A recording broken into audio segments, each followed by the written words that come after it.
Hello, and welcome to Heilman Haver, the Stage and Screen Podcast, episode 34, coming to you virtually from Casa de Quinn and 1111 Studios in beautiful Port Orchard, Washington.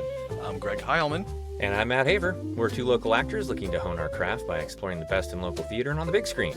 Each week we bring you entertainment news and views, celebrate classic Hollywood, enjoy cocktails with a Tinseltown twist, interview talented local actors and directors, and chat with industry experts from LA to the UK. In a few moments, we'll be joined by entertainment writer Susan King. Susan spent 26 years as an entertainment writer for the LA Times and joins us to share some of her favorite interviews with actors like Helen Hayes, Gregory Peck, Sidney Poitier, Jack Lemmon, and Walter Matthau. Susan is passionate about telling the stories of classic Hollywood, so stay tuned for the first half of our interview with this award-winning and entertaining writer. And if you're as big a fan of classic Hollywood as we are and happen to reside in the greater Seattle area, join us for Movies of the Decade at the Historic Roxy Theater in Bremerton tomorrow, Saturday, June 26th, when we'll celebrate the swinging 60s with a showing of The Graduate, directed by Mike Nichols and starring Anne Bancroft and a very young Dustin Hoffman. We hit the stage at 6:30 to get the show started, and TCM's Jeremy Arnold will be back virtually with another insightful introduction. And if you're a local actor as anxious as we are to get back on stage, dust off your eye patch and peg leg and come out to Western Washington Center for the Arts in Port Orchard tomorrow at 12 noon and audition for Gilbert and Sullivan's The Pirates of Penzance. Please come prepared with 16 bars of a song to share, and cold readings and a simple dance audition will follow. Performance dates are September 10th through October 3rd, and for more information you can visit WWCA.us or find them on Facebook, linked in the show notes. And if you're more comfortable behind the camera, we invite you to enter your film in the 2021 West Sound Film Festival. The festival will be held August 6th through 8th at the Roxy in Bremerton, but our listeners from around the country and world are welcome to enter. Just don't delay because submissions are closing at the end of June. For more info and to submit your project, visit westsoundfilmfestival.com and stay tuned right here for festival news and interviews. And when it comes to interviews, award-winning entertainment writer Susan King is as accomplished as it gets. You heard some of the big names she's spoken with over the years, many of whom Susan grew up watching on the big screen. She fell in love with movies at the age of 3 watching Yankee Doodle Dandy on television and Houseboat at the movies with her parents. Susan quickly became obsessed as her parents took her to everything from Pillow Talk, Parent Trap, The Apartment, and Ride the High Country. Susan became a more serious student of cinema at 17 when she watched the PBS series Film Odyssey hosted by Charles Champlin. Susan earned an MA in film history and criticism from USC and then put it to good use at the Los Angeles Herald-Examiner, where she worked for a decade, and the Los Angeles Times, where she was an entertainment writer for 26 years, interviewing such legends as Helen Hayes, Hume Cronin, and Jessica Tandy, Douglas Fairbanks Jr., Jeanette Gaynor, Loretta Young, Lena Horne, Gregory Peck — she played 1930 movie trivia with the actor — Sidney Poitier, Charlton Heston, Debbie Reynolds, Jack Lemmon, Walter Matthau, Judi Dench, Sophia Loren, and Leslie Caron. Susan was awarded the Press Award from the Publicists Guild in 2012 and the Roger Ebert Award for Diversity in Film Journalism by the African American Film Critics Association in 2015. Her archives can be found at latimes.com, and she is currently active as a freelancer for entertainment news website Gold Derby. And Susan joins us from her home in Toluca Lake. Welcome to the show. Welcome. Thank you so much, guys. It's a pleasure. So, Susan, we heard about how you fell in love with movies in your bio at a young age thanks to your parents. What was it about those first films and television shows that you were exposed to that sparked your passion? I think it was just magic.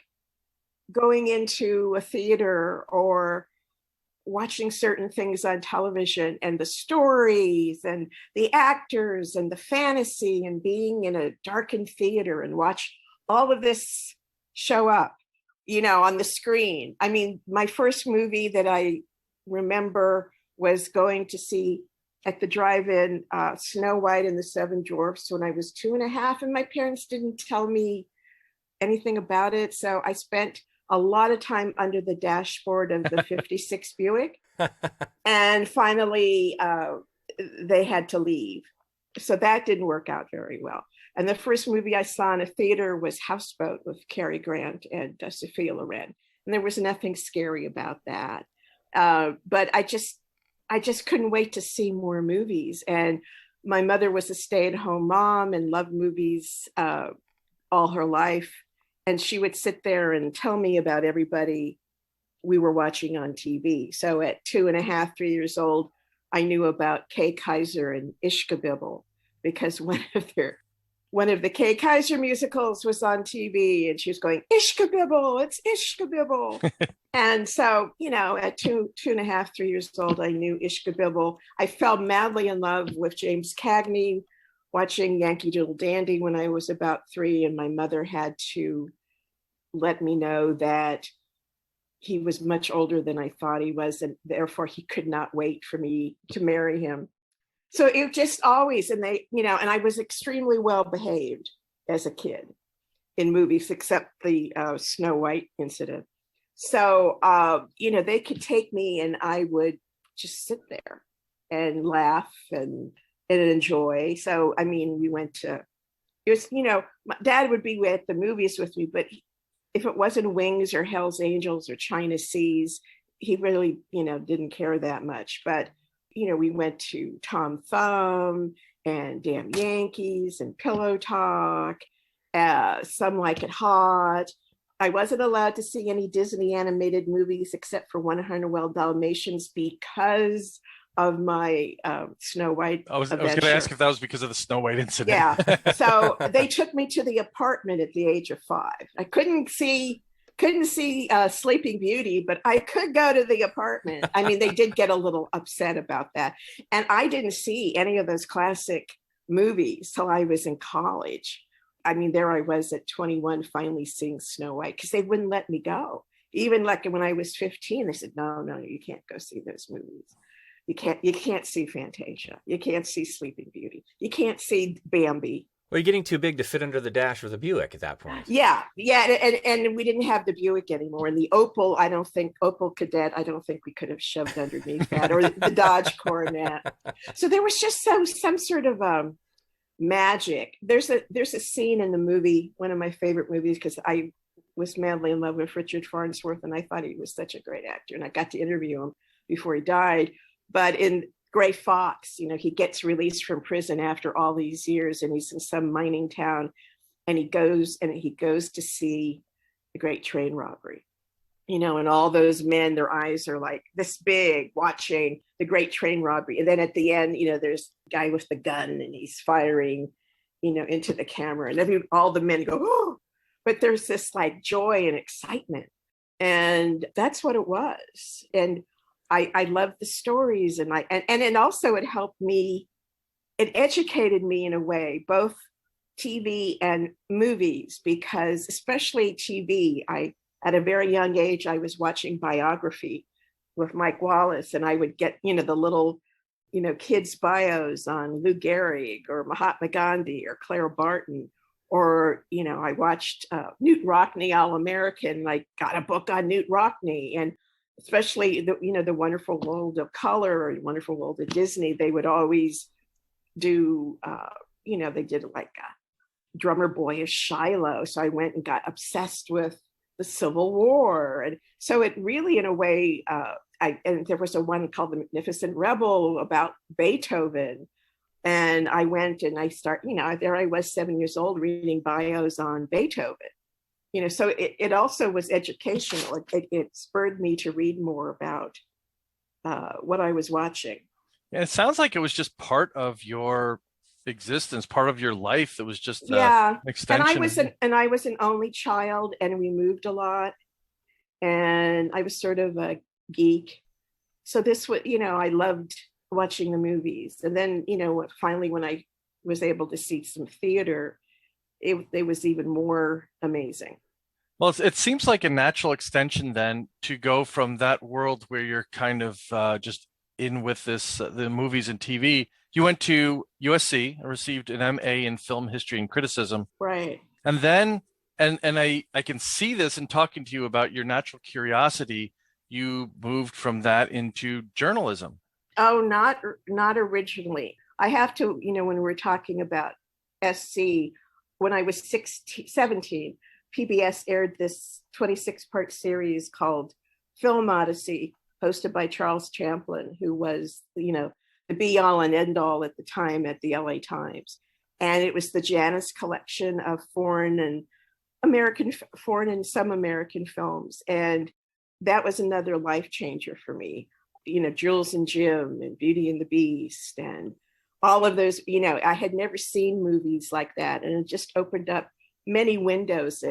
I realized what film could do that we just didn't always have in American movies. So, and I ended up writing my master's thesis on Truffaut at USC. And I have over there, way over there, I sent it to him and he sent me books and a letter.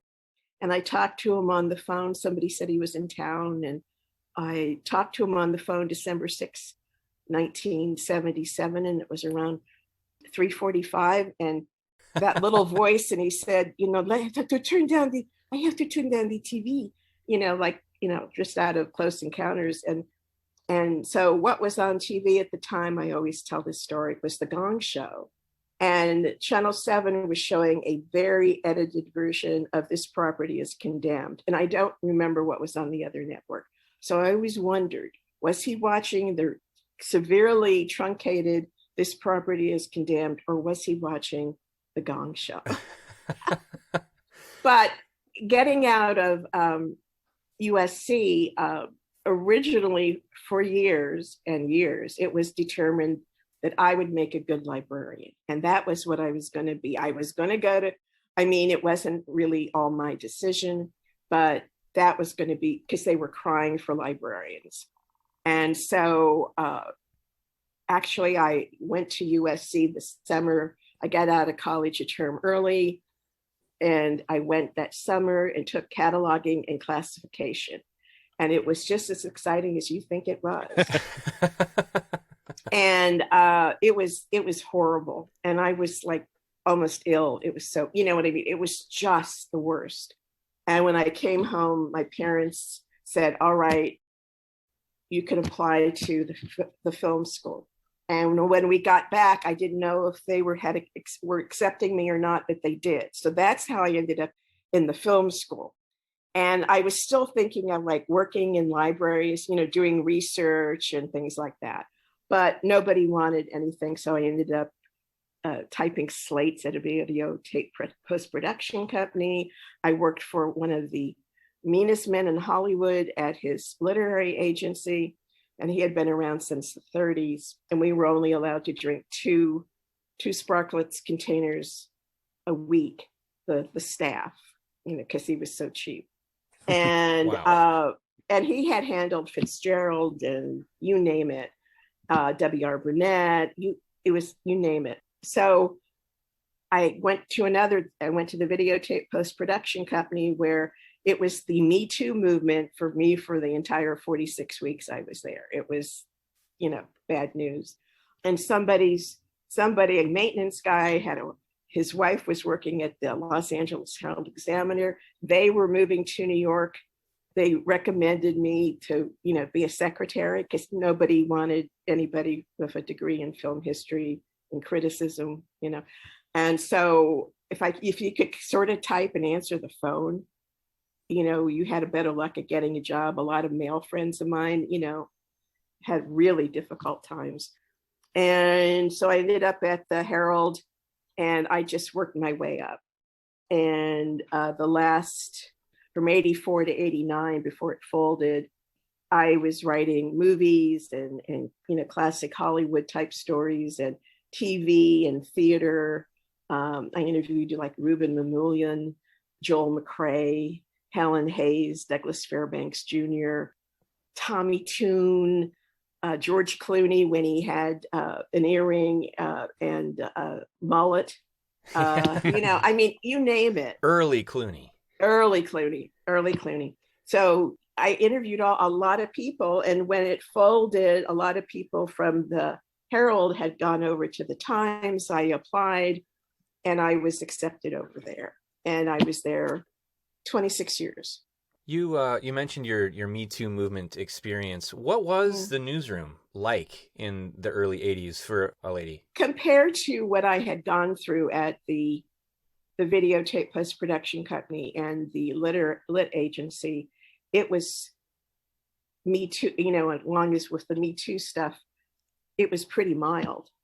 Nobody asked me to go to the organ exchange so we could pick out a new organ for the guy. And we didn't mean an organ, a pipe organ per se, that type of stuff. It was, constant there, just constant. And when I got to the Herald and, even at the Times, there was a snobism. Who are you? And, I'm not going to talk to you, that type of a deal. So you had to kind of prove yourself before they'd say hello. It was more of a seniority thing. Yeah, it was pretty, you had some big people there, and there was that kind of snobism, that I wasn't used to. There were issues, and a lot of times it was not male editors, it was female editors that gave people more grief than the guys. But, I persevered. A lot of people who weren't friendly or didn't treat me very well, I stayed, at least at the Times, when I started there in 1990, there were like 1,800 people in editorial all over. And when I left, I think we were maybe 400. Wow. And I left, there was, a really good buyout. And I just was like, I thought I would be there till I was 1,000. They'd have to like lift me out with my chair, and I'd just be like, and that fall of 2015, when they announced this buyout, I said, I'm going to do it. I was just too tired, a little too tired. As much as I love interviewing people, I've had a great time and have met so many people, and they know, a lot of people know me. I remember, saying to Carol Burnett, I said, you don't know what this means to me, but you say, hi, Susan, and you know who I am, Wow. Or Eva Marie Saint or Angie Dickens, they know who I am. Well, going back to before you knew all of these wonderful people, to your first showbiz assignment or your first entertainment assignment, can you walk us through how that happened and how you prepared and how it felt? They had a thing at the LA Times, at the Herald Examiner, and it was a Q&A, a tightly edited Q&A that usually was on the front page of the paper, jumped to somewhere. And you did the Q&A. This woman who cracked her gum all the time and laughed a lot in the bathroom, she transcribed it, and then the editor edited it all down. So I was assigned, he was a guy who worked at Paramount and was involved in special effects, and whatever they were involved in, they had done some of the special effects for the black hole. Yeah. So I just had to read, whatever they sent to me, because again, in 79, it wasn't like you could go on the internet. And, if it was like new ways of doing special effects, there wasn't really much out there. So for that, I was nervous, but the guy was, not too old. I was young. And so, it was kind of easy to talk to him, and he took me to lunch at Paramount, and, we finished and it went fine.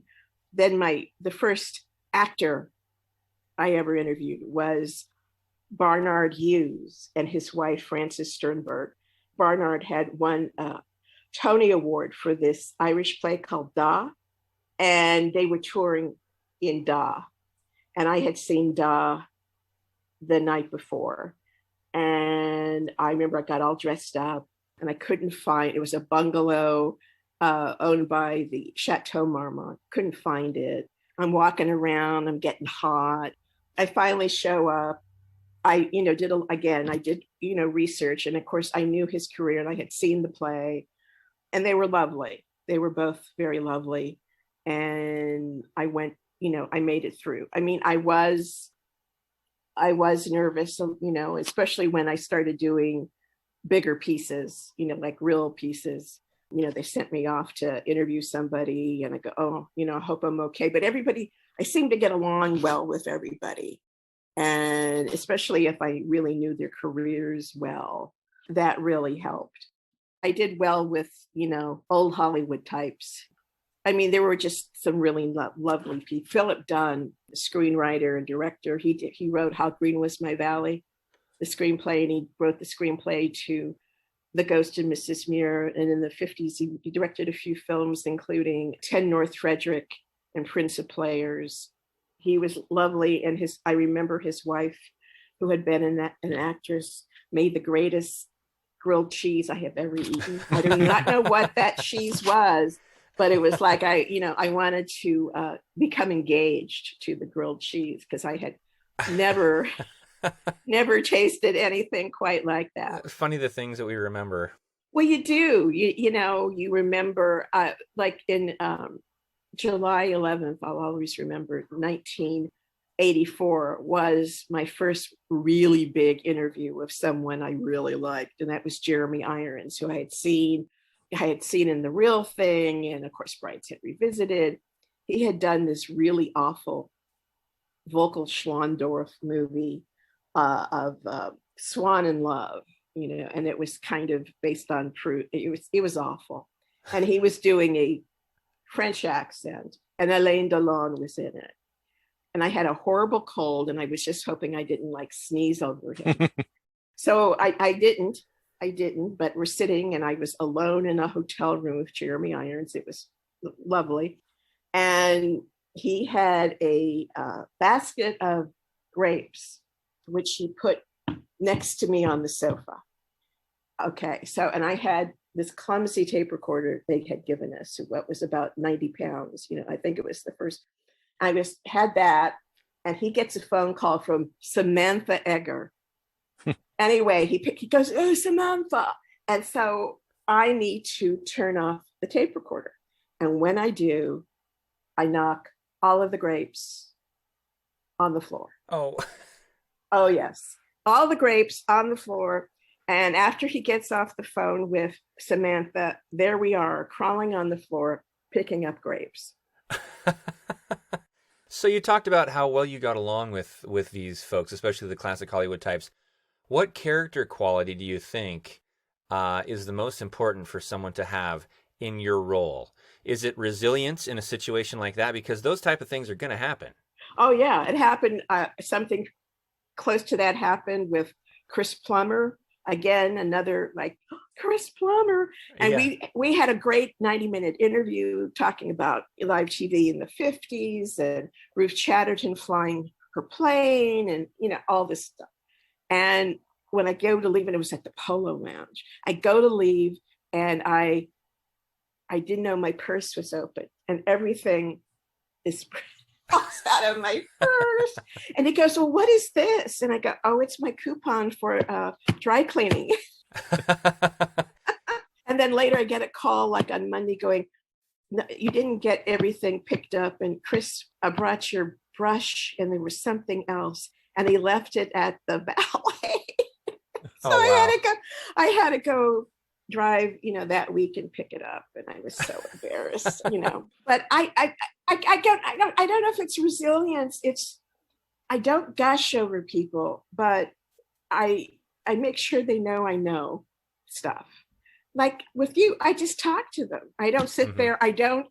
If I'm going to be doing like a phoner, I'll look at notes I've written out, but I write out ideas, questions before I go to an in-person, but I don't look at the notes.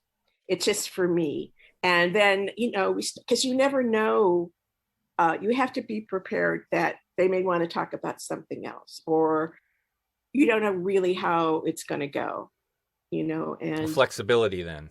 Right. You have to be flexible and, you have to be knowledgeable. The thing is, I remember someone telling me that they were going to do a Q&A before a screening with Martin Landau. Right. Wow. And I had interviewed Marty a lot of times and we got along great. We talked, the Actors Studio, we talked Jimmy Dean, we talked seeing Lorette Hayden do the original Glass Menagerie. There were several people I know that got to see her back in 44, 45. It was supposed to be amazing.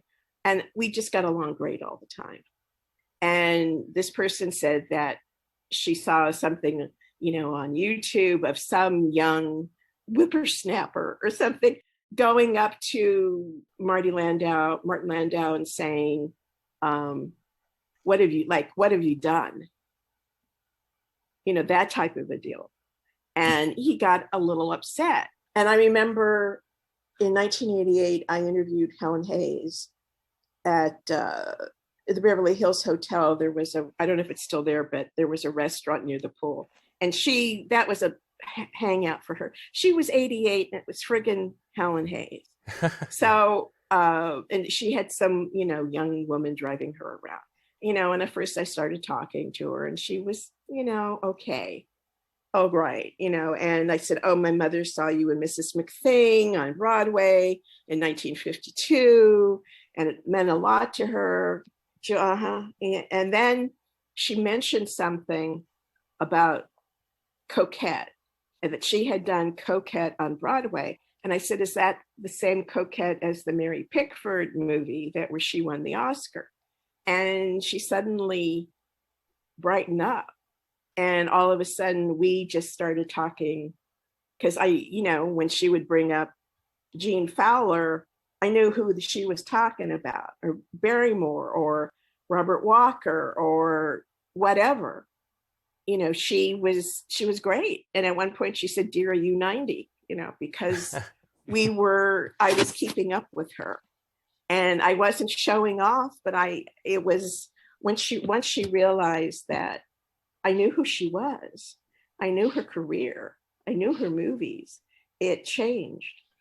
It really helps. I mean, a lot of times people say I get along well with difficult people. Well, it shows a certain level of respect for them. Well, yeah. To go in with having done your research, even if it's not someone that because you're a fan. We've experienced something similar on this show. Even we're just a brand new podcast, and we've got on some big name guests, and at first there's maybe a little bit of hesitancy, and then well, these guys have done their research, and then you're right. You can just hear them kind of relax and open up, and okay, this is a legitimate interview.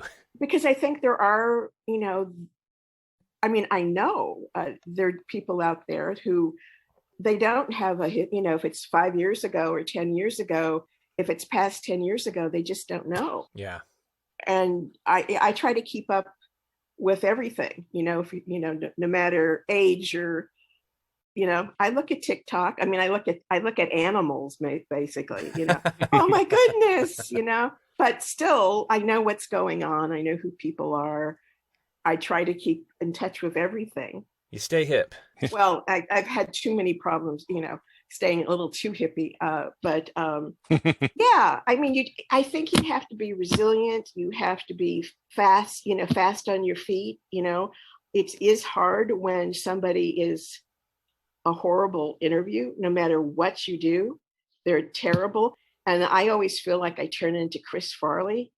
Remember that time when you did that in that movie? Well, I'd love, it's almost like that. You're going, oh my God. Or you have a horrible experience one time, and then 5 years later, you have to go back and interview that person. And, you're scared to death because they were such horrible people the first time. And then the second time, it's like you're talking to a totally different person. And likewise, they could have been really nice the first time and they not so nice the second time. So how much leeway did the newspaper give you on both who you were going to interview and then what the topics of the agenda for those interviews? I'd say most of the times, you get pitched tons of stuff. And I would send it to my editors and go, what do you think? What do you think? And they go, okay, I like this. I don't like that. I like this. And we would go from there. Sometimes they would call you to the office or email you and say, we want you to do this. And, and then you would read whatever it was, what the movie was, the TV show or whatever. And then other times, with classic Hollywood, when I had that column for like the last 5 years I was there, sometimes he would assign Rich would assign something, but a lot of times I would see what was out there, or I'd be sent a book and, it was like, oh, this would be perfect. Or so-and-so isn't, Barbara Bain is doing a play, at this church, that would be a perfect classic Hollywood, or so-and-so's Lee Merriweather's doing a play, or it's Betty Garrett's 90th birthday, or they're honoring Norman Lloyd's TV work at UCLA, and when he was 99, and I had interviewed him a lot over the years. And it all depended. And a lot of times, they would give me, this is what we want. And then a lot of times I'd say, well, this is what I'm thinking of. And then what else do you want me to talk to them about? And, we'd go from there. For a show like ours, the research that we do, we would turn to the LA Times or something comparable to do our research. Now, as a reporter for said newspaper, would you go back into your own archives? Were there other newspapers or resources that you would look into? Oh, yeah, especially once you were online. Once, the internet was alive and kicking, before you would have to sometimes, just rely on clips, that they had like at the Herald Examiner, rely on some clips. Or, you can't see them, but I have a bookcase over there, and I have one I have bookcases in the 2 bedrooms, and they're also filled with film books. And I would go through those if I was, talking to folks. But, a lot of the stuff, I just knew, I'd go talk to Loretta Young. I knew Loretta, I knew her stuff, we got along great. She told me this great story about working with Lon Chaney. But I always would go prepared. Sometimes if it's like a low budget indie movie, there's nothing, other than some reviews and, this big of a press note and maybe some stuff online. You just kind of have to go in there and say, tell me about it. What was the genesis of this? And how did this happen? And, you kind of go from there. I know when I've done in-person, like at theaters, interviews, like if it's a new film, you go, how did this project come about? That's kind of like the best way to start. If it's somebody like Mitzi Gaynor on the 60th anniversary of South Pacific, I said, I saw this, in the drive-in when I was, 5, they re-released it. And we just talked about her shampoo. How did she wash her man out? And she used, normal formula, and Rosanna working with Rosanna Brazzi and, Rodgers and Hammerstein. And so it's, you kind of just go in there and just try to have, some fun. If it gets, I've done Holocaust survivors and a lot of other people who have gone through really traumatic things. And of course you can't, because if they're documentaries, of course you can't have fun with those. You got to be serious. And you do your research on, watch the movie or the documentary and try to do as much research as you can, and just be as comforting if they get upset talking about the past as, you can. Well, thank you to our guest, Susan King. You can find her archives at latimes.com and her latest work on entertainment news website goldderby.com. Join us next week for the second half of our interview with Susan for more interview stories from famous actors and tips for all of us amateur writers. And if you enjoy the show, make sure to follow us and share the podcast with a friend. You can find us on Apple Podcasts, YouTube, Amazon Audible, iHeartRadio, Spotify, and Pandora. We'd love to hear from you, so please join the conversation on Facebook and Twitter. And as always, thank you for supporting your local theater and for joining us on Heilman Haver.